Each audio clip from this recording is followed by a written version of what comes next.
fonds et ils ont fait des dons. Le député de Wellington Halton Hills Nord.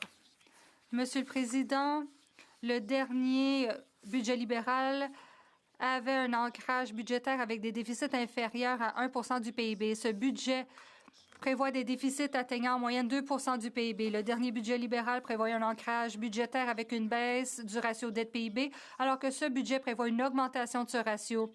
Le gouvernement reconnaîtra-t-il que son ancrage budgétaire est plus faible que celui du dernier gouvernement Trudeau? Le secrétaire d'État.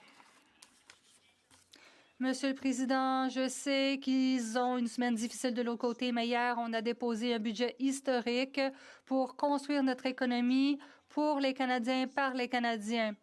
Ainsi, nous n'aurons jamais à nous fier à un seul pays. Nous allons dépenser moins pour investir dans notre économie et construire un pays. Nous aurons l'économie la plus forte du G7. Monsieur le Président, les Canadiens, d'un océan à l'autre, soutiennent notre budget. Il est temps de travailler ensemble dans cette Chambre. Il est temps que le parti de l'autre côté soutienne notre budget. Le député de Wellington Halton Hills Nord.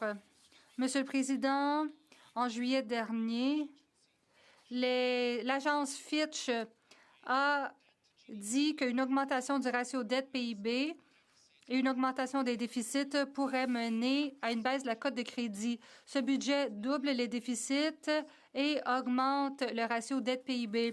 Le gouvernement va-t-il reconnaître qu'il met la cote de crédit du pays à risque? Et il ne faut pas oublier non plus que les jeunes seront aux prises avec cette dette nationale grandissante. L'honorable ministre, puisqu'on parle des jeunes Canadiens, ils voient des occasions générationnelles dans ce budget. Nous travaillons pour eux. Dans le budget, nous aidons les jeunes entrepreneurs à exporter. En plus, nous allons ensuite avoir un programme d'exportation pour mettre nos produits en vedette.